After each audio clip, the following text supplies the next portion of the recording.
하나님 말씀 함께 보지요.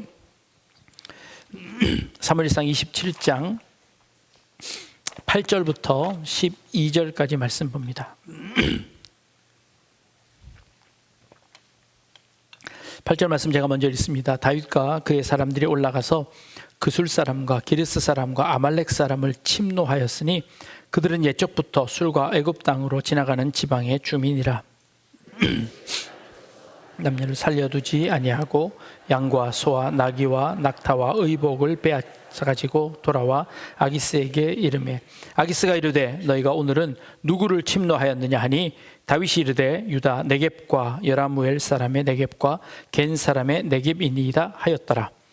다윗이 그 남녀를 살려서 가드로 데려가지 아니한 것은 그의 생각에 그들이 우리에게 대하여 이르기를 다윗이 행한 일이 이러하니라 하여 블레셋 사람들의 지방에 거주하는 동안에 이같이 행하는 습관이 있었다 할까 두려워함이었더라. 같이 읽겠습니다.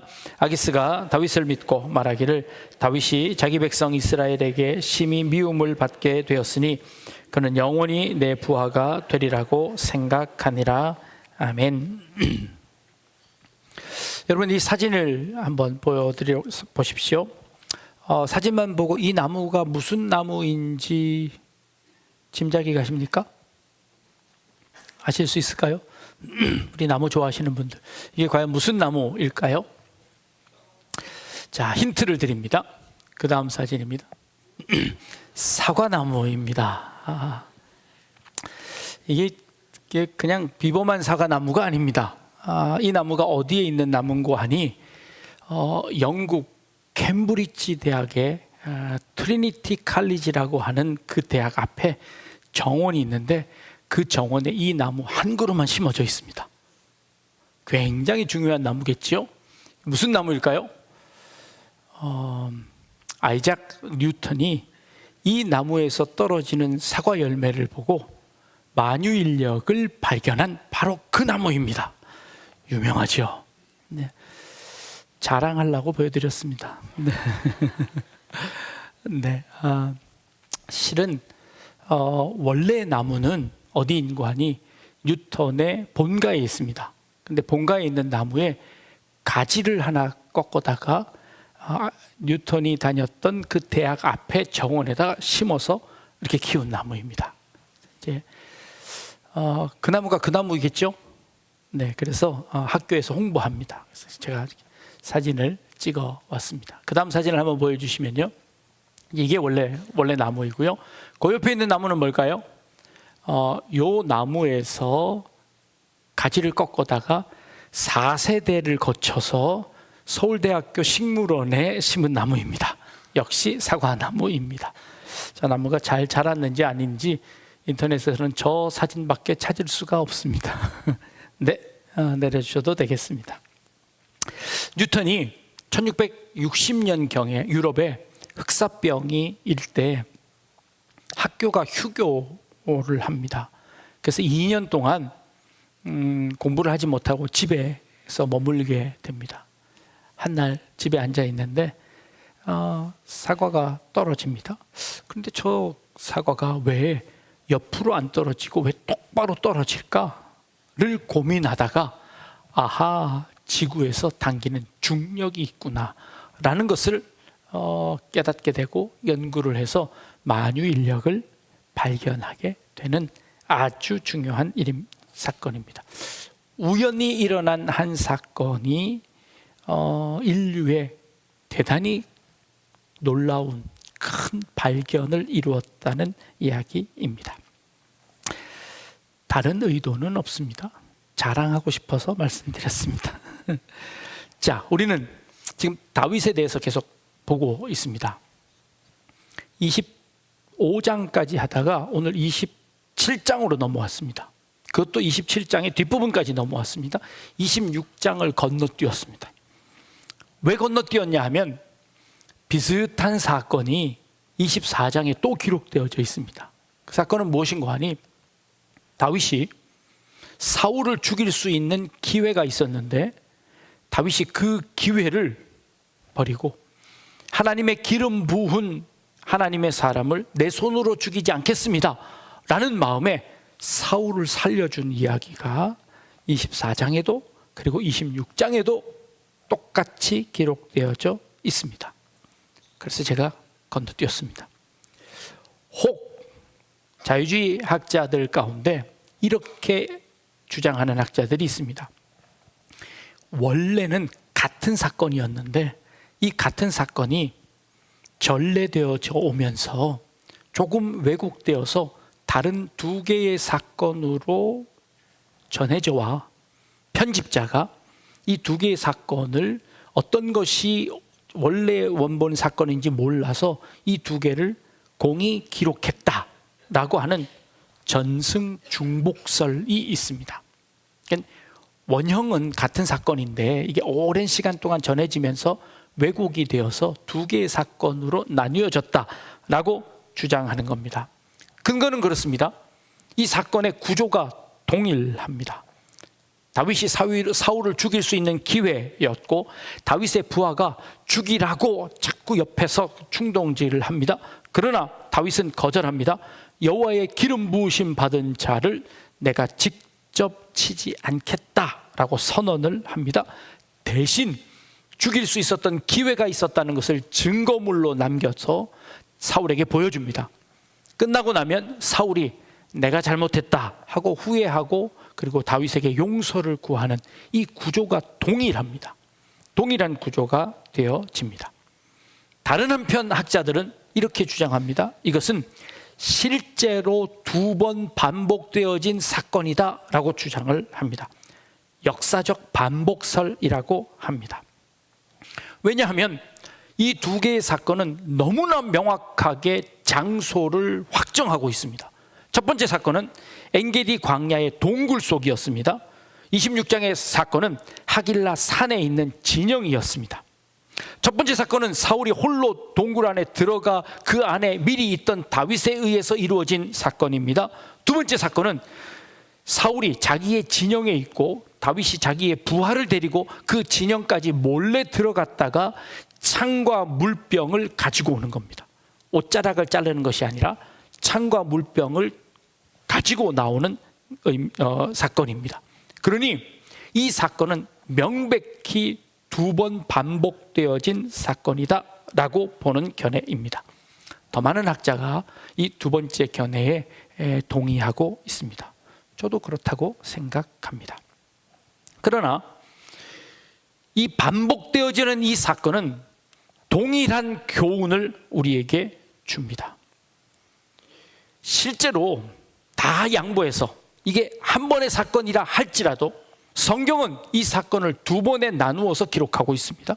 그 말은 중요하고 반복해야 되겠다고 생각했던 것 같습니다. 조영기 목사님이 어떻게 해서 교회가 그렇게 크게 부흥할 수 있었습니까? 라고 어떤 기자가 질문을 했답니다. 그랬더니 조영기 목사님이 이렇게 답변하셨답니다. 나는요 같은 설교를 반복하는 것을 두려워하지 않았습니다. 조영기 목사님은 했던 설교를 똑같이 열정적으로 여러 번 반복하시는 그런 설교를 많이 하셨습니다. 제가 한 날 설교를 했더니 목사님 그 2년 전에 했던 설교던데요. 이제 앞으로 그런 말씀 하지 마십시오. 네. 그것보다도 더한 것은 인간이 같은 실수를 반복합니다. 인생을 살면서 우리가 죄를 100가지, 200가지 죄를 짓지 않습니다. 우린 늘 같은 곳에서 넘어집니다. 같은 실수를 반복합니다. 그럴 때마다 어떻게 해야 될까요? 네. 같이 지적해야 합니다. 그래서 우리는 그 반복을 두려워해서는 안 됩니다. 우리 인생에 그런 반복들이 계속됩니다. 무의미한 무한 반복일까요? 그렇지 않습니다. 그 죄를 무한 반복하는 사람이 있고요. 그 반복 가운데 조금씩 성장하는 사람이 있습니다. 우리는 그런 성장을 경험할 수 있기를 바랍니다. 여전히 똑같은 죄에 쓰러지지만 그러나 내일은 조금 더 한 발짝 나아갈 수 있는 신앙의 성장이 있는 저와 여러분들 되실 수 있기를 바랍니다. 오늘 우리가 읽은 본문에 사울의 반복뿐만 아니라 다윗의 반복도 함께 기록하고 있습니다. 다윗이 사울을 피해 블레셋으로 도망간 일 여러분들 기억하십니까? 21장에 다윗이 너무 급해 블레셋으로 도망칩니다. 블레셋 아비멜렉 왕이 이 다윗을 죽이려고 하자 다윗은 수염에다가 침을 흘리고 다리를 질질 끌면서 미친 사람인 척 했습니다. 그러자 그 블레셋의 왕이 내 칼에 저런 미친놈의 피를 묻히기 싫다며 다윗을 내보내 줍니다. 그래서 구사일생으로 살아온 적이 있습니다. 이게 다윗의 실수였습니다. 다윗은 이 사건이 있기 바로 전에 아히멜렉이라는 제사장에게 제사장들만 먹을 수 있는 진설병을 먹었습니다. 그리고 칼이 있냐는 질문에 그가 에봇 뒤에 감춰둔 다윗이 골리앗을 죽여서 빼앗은 그 골리앗의 칼을 다윗에게 주었습니다. 그럼에도 불구하고 이 다윗은 사울이 너무 두려워 그 칼을 들고 블레셋으로 도망쳐 버렸습니다. 그 사건은 아주 충동적이었고 즉흥적이었고 그리고 본능에 의한 그런 선택이었습니다. 그렇게 해서 도망갔던 다윗이었습니다. 그런데 오늘 우리가 읽은 27장에 다윗이 똑같은 실수를 또 범합니다. 사울에게 그 칼창과 물병을 빼앗은 다음에도 여전히 사울이 그를 죽이려고 쫓아오자 다윗은 사울이 두려워 블레셋으로 잠시 도망가는 선택을 또 합니다. 사울은 그렇다고 칩시다. 그래도 민족의 영웅인 우리 믿음의 영웅인 다윗만큼은 그러지 말았어야죠. 한번 그렇게 실수를 했는데 왜 또 이런 잘못을 하고 있는 걸까요? 답답한 마음이 들기도 합니다. 나는 그럴지 몰라도 다윗만큼은 그러지 말았어야지 라는 그런 생각이 듭니다. 그런데 다윗도 똑같은 인간인가 보다 라는 생각이 듭니다. 다윗이 이번에도 그 블레셋으로 도망가서 그 아기스라는 왕 앞에서 여기서 좀 살 수 있도록 나에게 땅을 좀 주십시오. 내가 당신을 위해서 열심히 충성하겠습니다. 당신이 시키는 일들 내가 다 할 테니까 나와 내 식솔들 함께 거할 수 있도록 선처를 베풀어 주십시오 하고 아기스 왕에게 가서 굴복하는 모습을 보입니다. 그 사건을 성경은 2번 연거푸 또 기록하고 있습니다. 왜 그걸 다시 기록하는 걸까요? 그런데 이 2번의 기록 사이에 조금의 차이를 발견합니다. 그 차이는 무엇인고 하니 바로 이런 겁니다. 첫 번째는 다윗이 충동적으로 그 일을 했다면 이번에는 다윗이 아주 전략적으로 이 일을 하고 있습니다. 첫 번째는 즉흥적으로 했다면 이 두 번째는 이 다윗이 계략을 세워서 이 일을 감당합니다. 어떤 게 더 나쁜 놈일까요? 어떤 게 더 나쁜 짓일까요? 충동적으로 한 게 나쁜 짓일까요? 아니면 알면서도 이렇게 전략적으로 이렇게 하는 게 더 나쁜 짓일까요?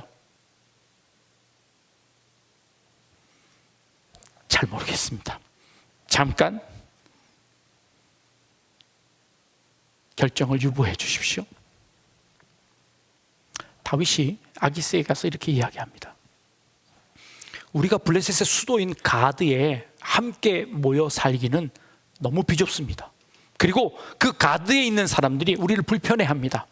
그러니 왕이시여 우리에게 조그마한 성읍을 하나 주십시오. 그러면 가서 우리끼리 살겠습니다 라고 아기스에게 제안을 합니다. 그러자 이 아기스가 그 말이 그럴듯해 보였습니다.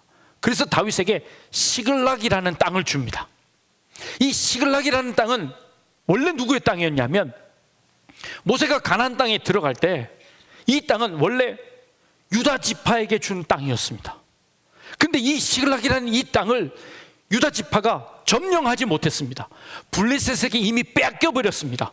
사울은 그 땅에 대한 점령권을 가지고 있지 않습니다. 영역은 블레셋의 영역에 들어가 있는 땅입니다. 그런데 이 아기스가 다윗에게 그럼 넌 저 시글락 가서 살거라 하고 시글락 성읍을 줘버립니다. 성경은 그때 이후로 그 시글락 땅은 유다 지파가 점령하게 되었더라라고 성경은 기록합니다. 우연 같죠. 이스라엘 백성이 빼앗지 못한 땅을 하나님께서 그 아기스를 통해서 다윗이 거할 수 있는 땅으로 그 시글락 땅을 줍니다. 시글락에 있던 다윗은 이제 아기스를 위해서 뭔가 일을 해야 합니다. 그 일은 뭘까요? 군대니까 그 블레셋의 주변에 있는 땅들을 점령해서 그 땅의 소산들을 가져다가 조공을 바쳐야 합니다. 자, 다윗의 입장에서는 지금 어디를 쳐서 빼앗아 이 아기스에게 줘야 할까요? 이스라엘 땅을 점령해서 사울에게서 그것을 빼앗아 블레셋 아기스 왕에게 주어야 합니다. 그런데 다윗은 양심상 그럴 수가 없었습니다. 그래서 어디를 치냐 하면 아말렉을 칩니다. 그 주변에 있는 아말렉을 쳐 그 아말렉에 있는 그 재물들을 빼앗아다가 아기스 왕에게 바칩니다. 아기스 왕이 오늘은 어디를 쳐서 이 재물을 가지고 왔느냐라고 묻자 다윗이 이렇게 이야기합니다. 이스라엘의 남방에 있는 몇몇 성읍들을 쳐서 그 성읍에 있는 빼앗은 탈취한 물건들을 왕에게 바칩니다 라고 이야기합니다. 그랬더니 아기스가 마음을 놓습니다. 그래? 잘했다. 이제 이 다윗은 이스라엘과 완전히 철천지 원수가 되었으니 이제 이 다윗은 영원히 나의 편이 될 것이다 라고 아기스는 생각했습니다. 근데 다윗은 지금 누구를 쳤나요? 이스라엘이 아니라 이스라엘의 원수였던 아말렉을 칩니다. 그리고 그 아말렉의 그 사람들을 빼앗고 난 다음에 어떻게 했냐면 소문이 날까봐 그 아말렉에 있는 사람들을 진멸해버립니다. 다 죽였습니다. 그 아기스 왕에게 고자질하지 못하도록 그렇게 만들었습니다. 자, 다윗은 지금 잘하고 있는 걸까요? 못하고 있는 걸까요? 잘 모르시겠죠. 애매할 때는 그냥 가만히 계시면 됩니다. 네. 사울이 실각한 첫 번째 원인이 뭡니까? 하나님께서 사울에게 첫 번째 하신 명령은 아말렉을 쳐서 그들을 진멸해라였습니다. 그런데 사울이 하나님의 명령을 듣지 않자 하나님께서 사울 선택하신 것을 후회하고 그를 버리셨다고 했습니다. 이게 사울이 하나님으로부터 멀어진 첫 번째 사건이었습니다. 근데 지금 그 일이 누구에게 대해서 결말을 맺습니까? 다윗에게서 결말을 맺습니다. 다윗이 아말렉을 진멸해버렸습니다. 자, 이거는 다윗의 의도적인 일이었을까요? 우연히 궁여지책으로 한 일이었을까요? 하나님의 뜻이 이루어진 걸까요? 하나님의 뜻을 이루기 위해서 다윗이 열심으로 가서 아말렉을 친 걸까요?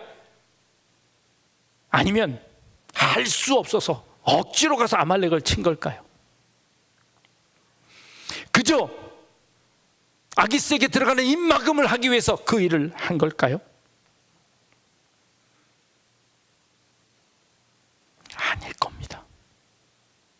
그저 하루하루 삶을 버텨나가기 위해서 그 일을 했는지도 모르겠습니다. 그런데 그 일을 통해서 하나님이 하나님의 일을 이루어 나가십니다. 참 재밌죠. 이스라엘에게 주신 그 시글락이라는 그 땅을 점령하지 못하자 하나님께서 다윗을 그곳으로 도망가게 했다가 그 땅을 점령하게 하십니다. 하나님의 명령을 듣지 않아서 아말렉을 살려두었던 그 사울의 실수를 똑같은 다윗의 실수이지만 그걸 통해서 그 일이 이루어지도록 하나님께서 섭리하십니다. 하셨습니다. 우연일까요? 다윗은 충동적으로 간 것이 아닙니다. 이제 첫 번째 블레셋으로 도망갈 때는 그저 자신과 자신의 부하 한두 명 정도 데리고 도망가 버렸습니다. 근데 이제는 군사만 600명입니다. 그리고 아내와 자식들이 있습니다. 최소한 1000명 이상이 넘었을 겁니다. 그들을 먹여 살려야 할 책임이 다윗에게는 있었습니다.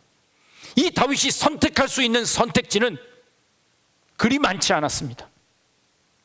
이것이 잘못된 일이라는 것을 어쩌면 알았는지도 모르겠습니다. 그러나 그가 할 수 있는 선택지는 많지 않아 그는 블레셋으로 가는 일을 선택했습니다. 그러나 그 와중에서도 그는 이스라엘에게 해가 되지 않는 일들을 하려고 나름대로 발버둥 칩니다. 조금 치사해 보이기도 합니다. 그 멋진 영웅 다윗의 그런 삶처럼 보이지 않기도 합니다. 그러나 그 와중에 그는 살아남아야 했습니다. 그의 행동을 칭찬할 수는 없으나 그러나 그의 삶이 첫 번째 망명보다 조금 바뀌어진 모습을 봅니다. 조금 성장한 모습을 봅니다. 버텨냅니다. 그런데 하나님께서 그 일을 통해 역전시키십니다. 하나님이 그 일을 통하여서 하나님이 원래 하시고자 하는 그 일들을 이루어내십니다. 그동안 사울이 하지 못했던 그 일들을 하게 하십니다. 그것이 의도적으로 내가 하나님을 위해 한 일이 아닐지라도 하나님은 그 우연적인 그 일을 통해서 하나님의 섭리를 이루어 가시는 모습을 우리는 이 역사를 통해서 확인합니다. 이 세상에 우연이 있을까요? 우연의 정의가 뭡니까? 이 일이 일어난 원인을 알 수 없다는 겁니다. 우리 삶에 많은 우연들이 있습니다. 도대체 내 삶에 왜 이런 일들이 일어났는지 알 수 없을 때가 참 많습니다. 저절로 일어났을까요? 그렇지 않습니다. 분명히 원인이 있는데 그 원인을 내가 알지 못할 뿐입니다. 만약 이 인과론을 부정한다면, 이 세상이 모두 우연이 되어졌다면 과학은 설 수 없습니다. 과학은 뭐지요?